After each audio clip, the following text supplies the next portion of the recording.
Other countries threaten to cancel our program if I stop preaching against, if I keep preaching against homosexuality. Right. Man, you can drop me today. The earth is the Lord's. Go ahead. And the fullness thereof. We bow to no man.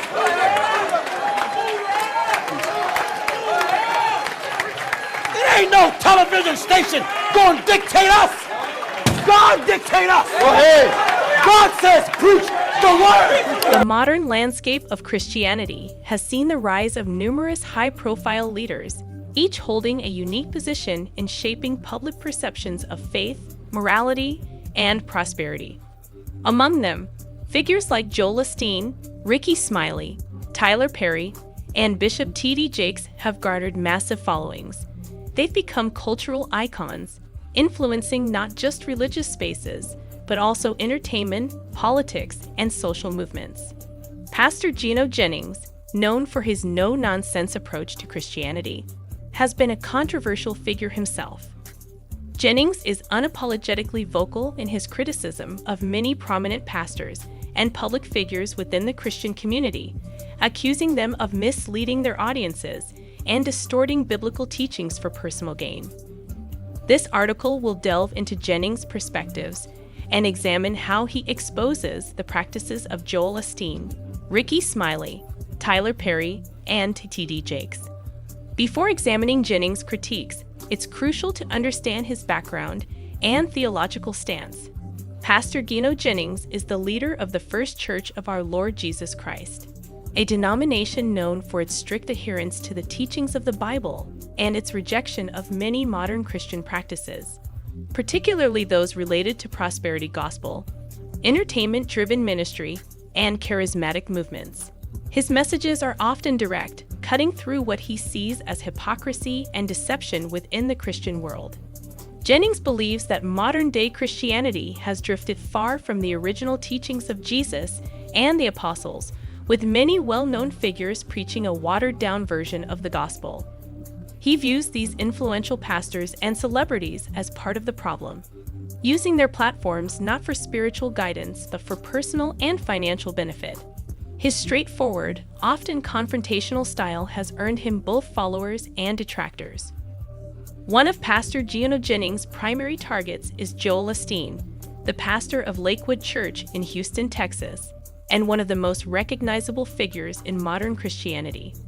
Osteen's sermons focus heavily on the power of positive thinking, personal growth, and financial prosperity, often citing Bible verses to support his messages. His warm, encouraging style and message of hope have attracted millions of followers around the world, many of whom view him as a beacon of modern Christianity. However, Jennings argues that Osteen's teachings are a distortion of the Bible's true message. He accuses Osteen of promoting the prosperity gospel, the idea that faith, positive thinking, and donations to the church will result in material wealth and success. According to Jennings, this is a gross misrepresentation of Christianity, as Jesus and the apostles emphasized spiritual wealth over material gain. Jennings believes that by focusing on prosperity, Osteen is misleading his congregation and selling them a false narrative of what it means to be a Christian. He argues that true faith often involves hardship, sacrifice, and a focus on spiritual growth rather than worldly success. In this light, Osteen's messages of abundance and success are seen as hollow, lacking the depth and substance of true Christian teaching. Jennings has pointed out that Osteen rarely discusses sin, judgment, or the need for repentance, topics that are central to Jennings' own preaching.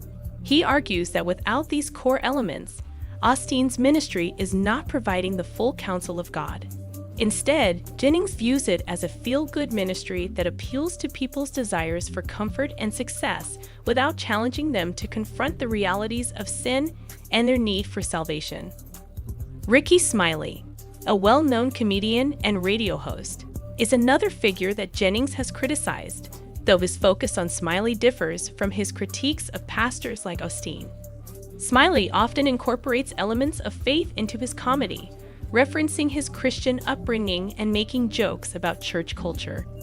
While many appreciate Smiley's humor and see it as a lighthearted way to engage with faith, Jennings takes issue with the blending of entertainment and religion. Jennings argues that Smiley, like many other entertainers who reference Christianity in their work, is trivializing the faith by turning it into a subject for jokes and amusement. For Jennings, Christianity is a serious matter, and he believes that it should not be treated as a source of entertainment or comedy. He contends that by making light of religious practices and beliefs, Smiley is contributing to the overall degradation of Christian values in society. In Jennings' view, the merging of comedy and religion reflects the broader trend of people treating faith as something casual rather than sacred. He believes that this approach leads to a lack of reverence for God and a weakening of moral standards. Jennings is particularly concerned about the impact this has on younger generations, who may grow up seeing faith as something to be joked about rather than respected. Tyler Perry, the filmmaker, actor, and producer, has also been a subject of Jennings' critiques. Perry is known for his films and plays, many of which feature Christian themes and messages. He often portrays characters who undergo personal transformation through faith, and he has spoken openly about the importance of Christianity in his own life. Perry has also been involved in philanthropic work, using his wealth and influence to support various charitable causes. Despite Perry's public expressions of faith, Jennings has expressed concerns about the way Perry combines religion and entertainment. Jennings believes that Perry's films, which often feature exaggerated characters and comedic elements, do not reflect the true gravity and seriousness of the Christian message. He argues that Perry's work, while popular and influential, promotes a shallow version of Christianity that is more focused on entertainment value than on conveying the deeper truths of the faith. Jennings has also questioned the appropriateness of Perry's cross-dressing in his portrayal of the character Medea, which has been a hallmark of Perry's career. Jennings argues that such portrayals are not in line with biblical teachings on gender roles and that they contribute to the erosion of traditional Christian values. He sees Perry's success in Hollywood as indicative of a broader cultural shift away from genuine Christian teaching and towards a more secular, entertainment-driven approach to faith. Bishop T.D. Jakes, the pastor of the Potter's House, a megachurch in Dallas, Texas, is another prominent figure in modern Christianity who has faced criticism from Pastor Gino Jennings. Jakes is known for his dynamic preaching style and his ability to attract large crowds, both in person and through his media presence.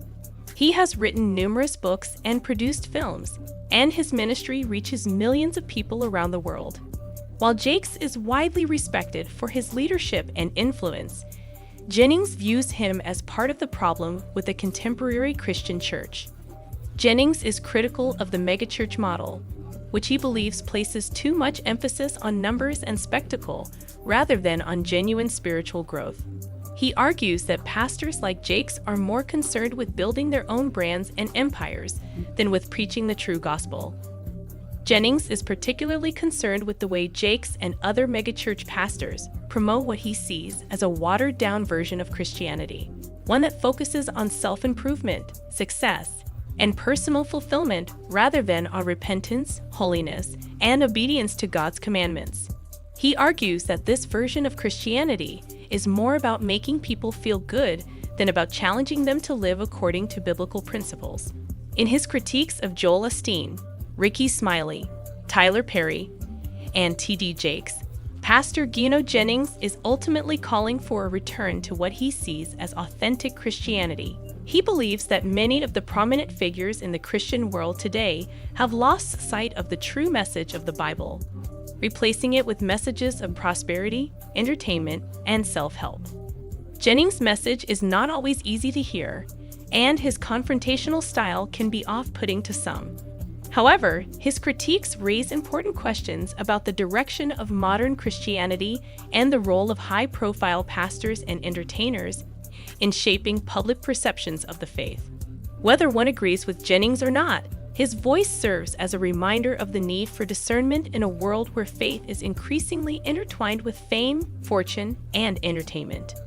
In the end, Jennings' warnings about the dangers of a diluted Christianity may resonate with those who are seeking a more serious, challenging, and authentic faith experience. He urges Christians to look beyond the celebrity status of pastors and entertainers and to focus on the true teachings of Jesus Christ, which emphasize humility, repentance, and obedience to God's will over worldly success and comfort. Religious institutions are often seen as pillars of morality, guidance, and spiritual leadership. Figures like Bishop T.D. Jakes, leader of the Potter's House, a Dallas-based megachurch, have emerged as prominent voices within the global Christian community. Jakes, through his eloquent sermons and inspirational messages, has amassed a large following and influence. However, with such influence comes the weight of responsibility, scrutiny, and accountability, especially when allegations involving ethical misconduct arise within these institutions. While the claim that T.D. Jakes was dragged out from Potter House after he forced a male church member to hook up with him appears as a highly charged and unverified rumor, it opens the door for a broader discussion about the serious nature of such allegations within any religious context. This article will explore several key areas: the importance of accountability in religious leadership, the dynamics of power and influence, the response of religious communities to allegations of misconduct, and how such controversies impact the perception of faith. At the heart of any faith-based institution lies its leadership. Pastors, bishops, priests, and spiritual guides are entrusted not only with the responsibility of leading congregations, but also with setting a moral example. Bishop T.D. Jakes, as one of the most influential religious figures in modern-day Christianity, embodies this responsibility on a grand scale. Known for his teachings on faith, personal growth, and success, Jakes has built a reputation that transcends his religious role, venturing into film, books, and media.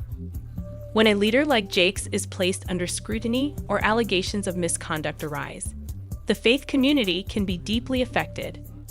Religious leaders hold significant authority over their congregations, influencing not only spiritual practices, but also the social and moral framework that governs their followers' lives. Therefore, any allegations that challenge the ethical integrity of a leader are met with heightened sensitivity and concern. The power dynamics between a spiritual leader and their congregation cannot be understated. In many cases, pastors or bishops are seen as direct representatives of divine authority, which places them in a position of significant influence over their followers. This influence can foster a deep sense of trust, but also creates the potential for abuse if unchecked. In cases where allegations of sexual misconduct arise, this imbalance of power becomes particularly concerning. Allegations of sexual misconduct within religious institutions are not new. Throughout history, various scandals have shaken religious organizations across denominations, from the Catholic Church's abuse scandals to similar issues within evangelical circles. These scandals often involve individuals in positions of power taking advantage of vulnerable members of their congregations, leading to trauma, broken trust, and profound spiritual disillusionment. One of the central questions in such cases is how to hold leaders accountable while maintaining the integrity of the religious community. Allegations of misconduct often create a divide between those who are willing to believe the claims and those who see the leader as infallible, resulting in deep fractures within the congregation. In the hypothetical scenario presented in the article's title, the allegation that Bishop T.D. Jakes forced a male church member to hook up with him represents a significant moral and ethical breach if proven true. Such an incident would involve not only the abuse of power, but also a direct violation of the trust placed in a religious leader. For congregants, the emotional and spiritual damage caused by such an event could be devastating. Religious organizations, including megachurches like the Potter's House, often emphasize the importance of personal conduct, morality, and living according to biblical principles. Any actions by a leader that contradict these teachings have the potential to cause widespread disillusionment, leading followers to question their faith, the validity of their spiritual experiences, and the credibility of the institution itself. The relationship between spiritual leaders and their congregants is inherently built on trust, reverence, and a sense of spiritual authority. However, these dynamics can also create an environment in which abuse or exploitation may occur. In many cases of alleged misconduct within religious institutions, the victim often feels unable to come forward due to fear of retaliation, shame, or the belief that they will not be believed. In megachurches, where the congregation can number in the tens of thousands, the power dynamics become even more pronounced. Leaders like Jakes are not just pastors, but also public figures with immense influence. This creates a potential barrier for victims of abuse to report incidents, as they may fear being ostracized or discredited by both the church and the public.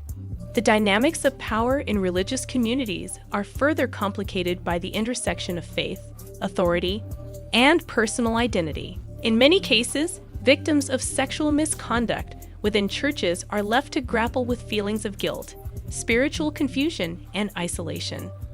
This emotional toll is compounded when the perpetrator is someone viewed as a divine or moral authority. When allegations of misconduct are leveled against a religious leader, the effects on the congregation are profound. The immediate reaction often involves a sense of shock, disbelief, and denial. Congregants who have placed their faith in the leadership of the church may struggle to reconcile the accusations with their previously held beliefs about their pastor or bishop. For some, these allegations may lead to a crisis of faith as they begin to question the integrity of the church and its teachings. Others may double down in their support of the accused leader, dismissing the claims as false or politically motivated attacks. In either case, the community is likely to become divided, with long-term consequences for the church's cohesion and sense of shared purpose. In the case of a megachurch like the Potter's House, the reach of such a scandal would not be limited to the congregation alone.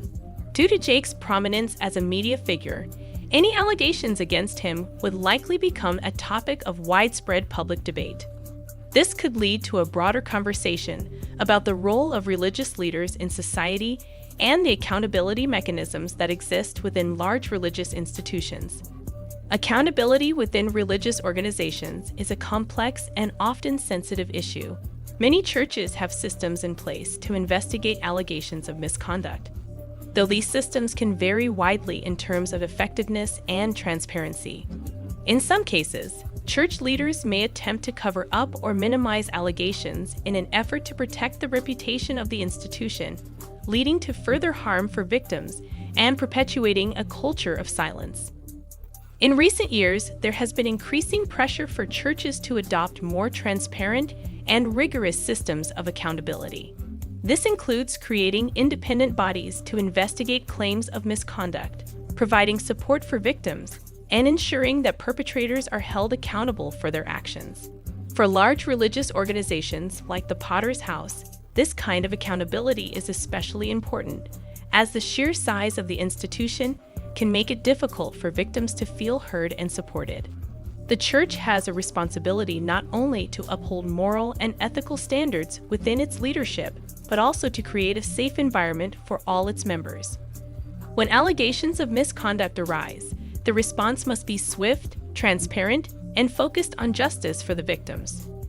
This includes providing counseling, legal support, and a clear path for victims to report incidents without fear of retribution. When prominent religious leaders face allegations of misconduct, the repercussions extend beyond the immediate congregation.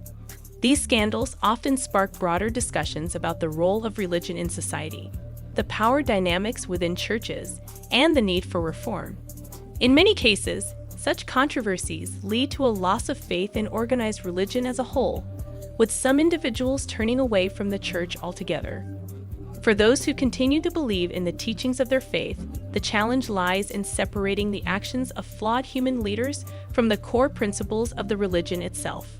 This process can be deeply painful, as congregants may feel betrayed not only by their leader, but by the institution they trusted to guide them spiritually. In the hypothetical scenario involving Bishop T.D. Jakes, the impact of such a scandal would likely be felt not only within the Potter's House, but across the wider Christian community. Jake's influence extends far beyond his church, and any allegations against him would likely become a focal point for public discourse on the ethics of religious leadership and the need for accountability. Allegations of sexual misconduct, especially when involving prominent religious leaders, are serious and must be addressed with care, transparency, and a commitment to justice. While the specific claim regarding Bishop T.D. Jakes forcing a male church member to engage in inappropriate behavior is unverified, the broader discussion surrounding such issues remains relevant. Power dynamics within religious institutions, the potential for abuse, and the need for accountability are concerns that all faith communities must grapple with. By creating a culture of transparency, support for victims, and rigorous ethical standards, religious institutions can help ensure that their leaders are held accountable and that their congregants are protected from harm. In the end, the strength of a religious community lies not only in its teachings but also in its ability to respond with integrity and compassion when faced with allegations of wrongdoing. Whether or not such a scandal would ever emerge within the Potter's house, the conversation it provokes serves as a vital reminder of the importance of ethical leadership and accountability in all faith-based institutions. Rick Ross goes OFF on 50 Cent for siding with Drake and betraying Dardre 50 claps back. You jumped out there during the beef, the West Coast versus the Canadian. And I thought Dr. Dre put you on. I thought Dr. Dre was the set. I thought you was loyal to Dr. Dre. You mean you went with the Canadian over Dr. Dre? Viv, right here. One more.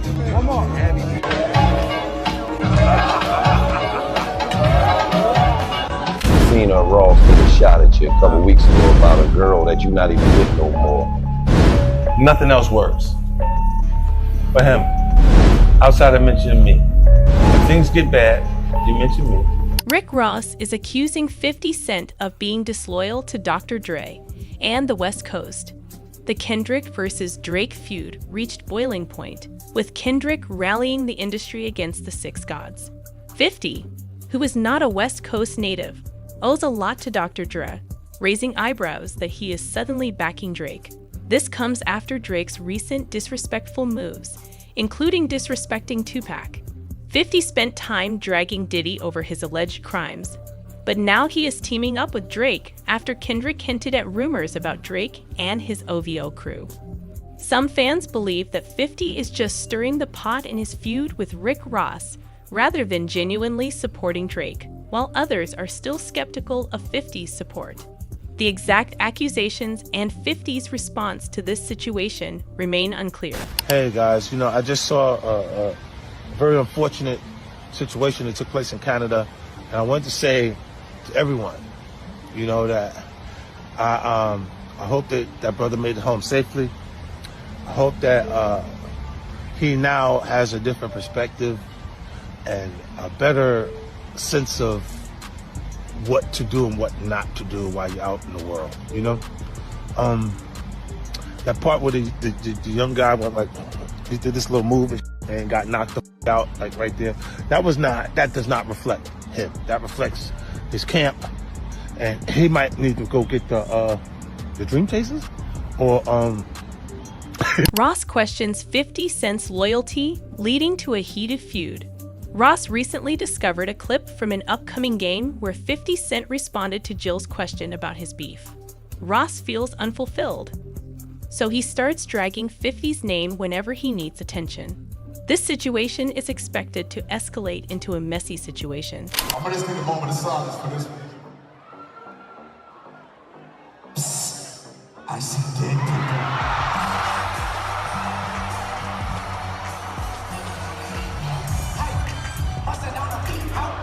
Ross criticized Jill for renaming the podcast The Wallow Show and questioned 50's loyalty to Dr. Dre, claiming that 50 betrayed Dre by siding with Drake.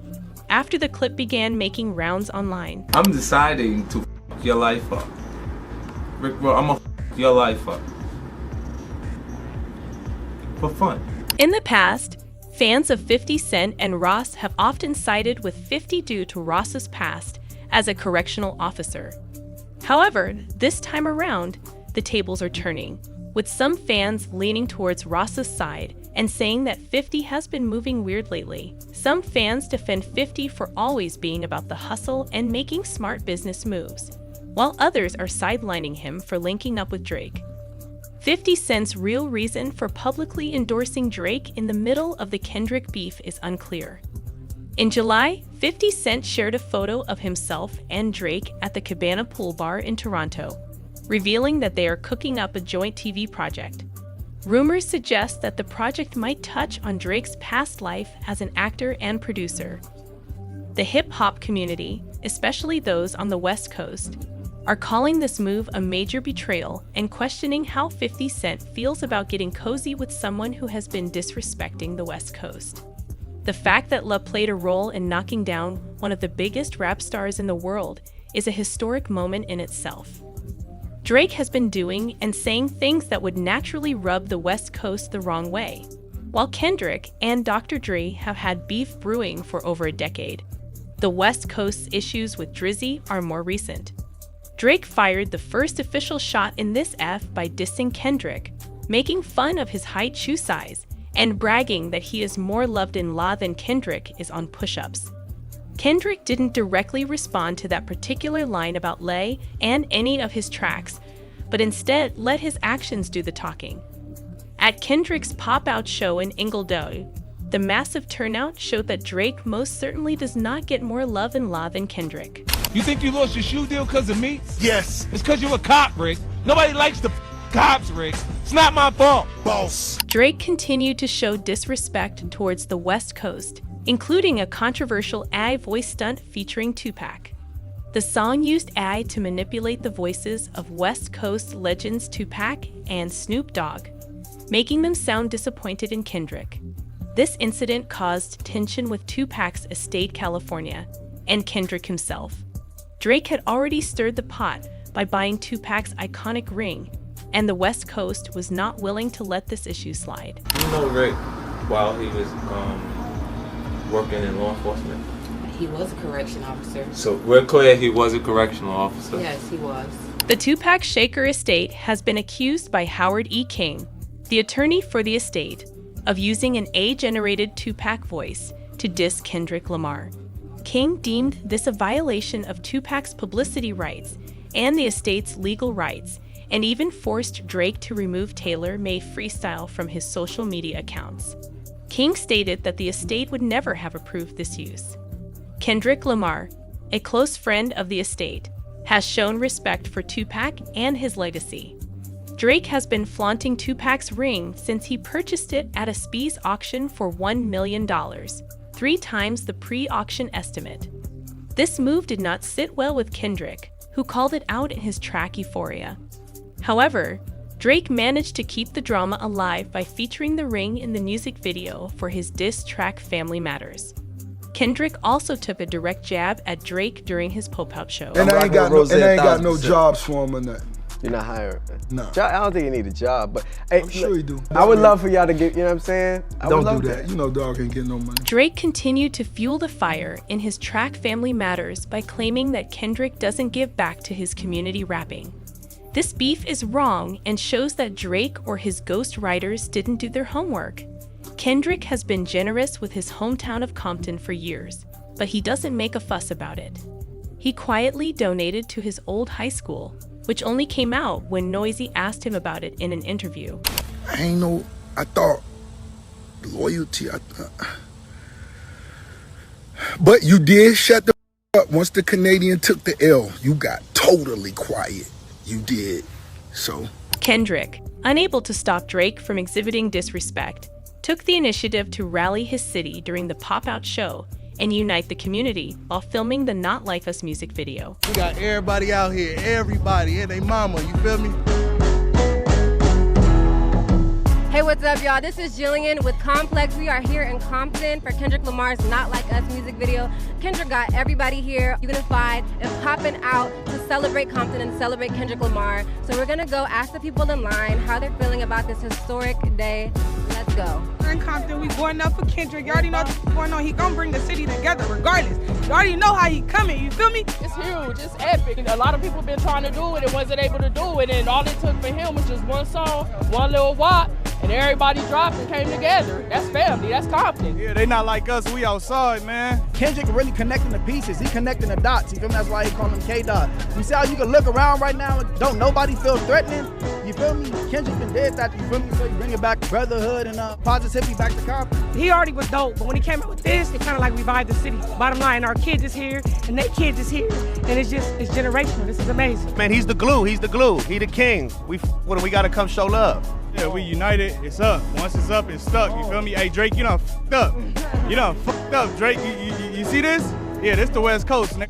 It's amazing to just see everybody like getting along and actually pushing for something positive. People always have this negative persona of Compton, so to be able to have so many people from many different sets here in the city to come and support him, like, it's legacy. This is something I'm gonna tell my children for sure. It feels great. You feel me? Greatness in the making with great motherfuckers out here. Everybody popping out, bro. It mean a lot, man, for real. So appreciate everybody that came out. Appreciate Kendrick. You already know you putting up for the West Coast. Keep doing your shit, man. Oh, shout out Complex. You already know. Let's go. Drake, who is known for his Instagram antics, recently shared photos with 50 Cent in Toronto, which fans noticed resemble the car Tupac was shot in 1996.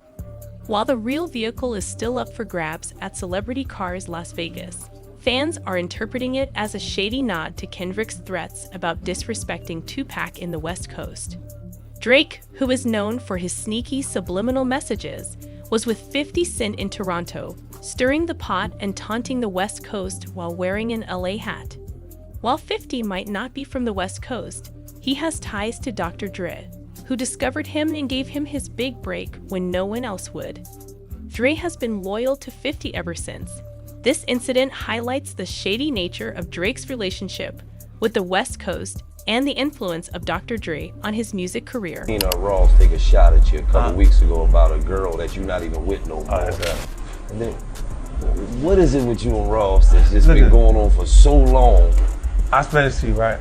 Nothing else works for him outside of mentioning me. When things get bad, you mention me. It gets covered further. You see TMZ and say, 50 Cent said this is gonna be bad for Irv Gotti's career.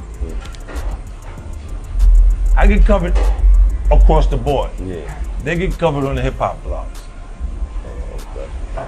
It is what it is. Yeah. And you watch because I have nothing else to say.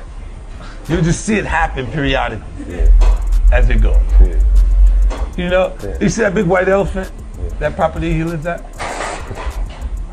It costs more than the nightclubs. He's in the nightclubs. Yeah. We know what they can give you. They can't pay you more than they can pay you because the room can't hold enough people for them to give you the money to stay there. You can stay into a squatter, holding on to the leg of the chair that they move. But that's what it is. It's just a part of presentation. Yeah. Come on, bro. You can see this. You don't need me to say that. You know this. Yeah. Look at it. What kind of rich nigga cut his own grass? Why you out there cutting your own grass? You trying to save money, nigga? You don't want to pay for the lawn to get cut, huh? Let me ask you this. The AC broken in the motherfucker. Let me ask you this.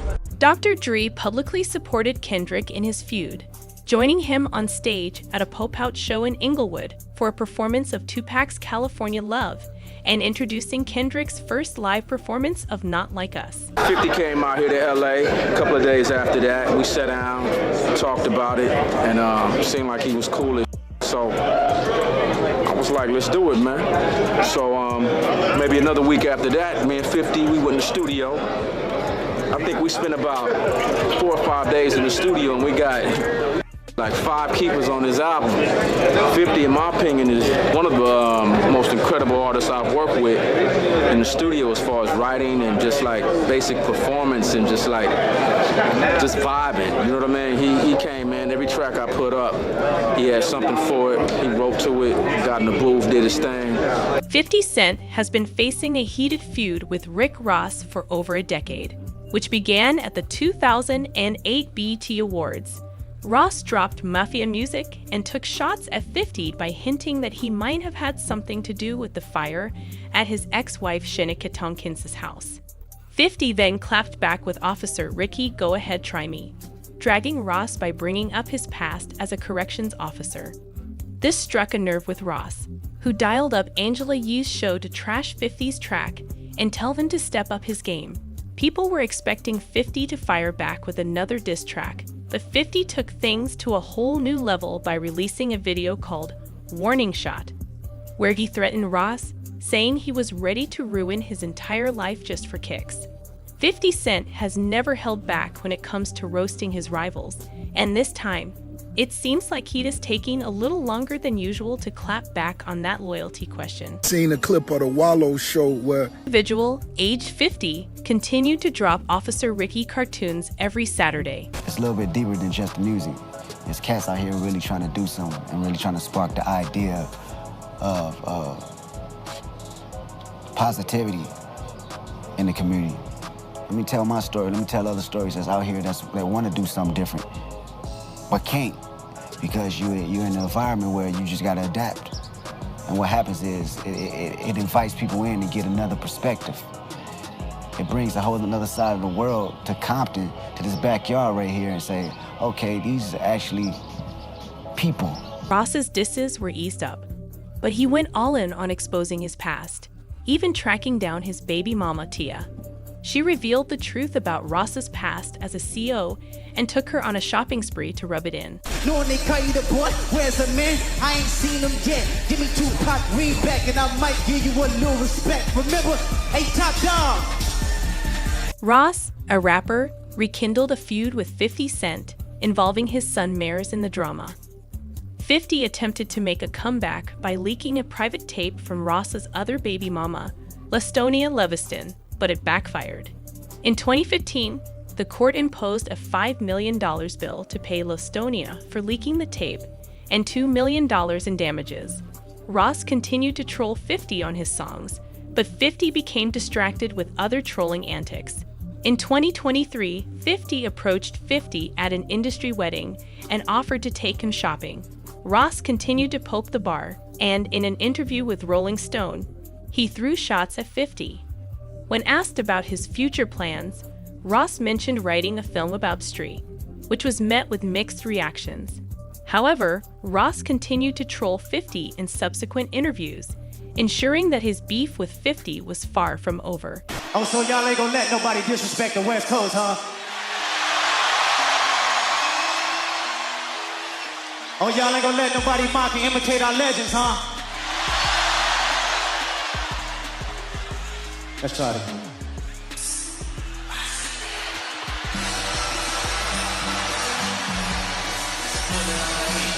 Hey!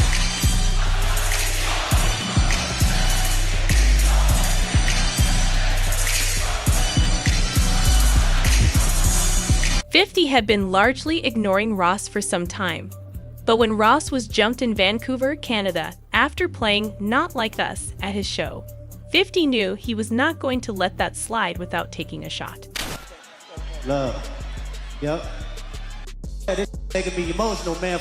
We've been up since Nipsey died. Hold up. We've been since Kobe died. Hold up.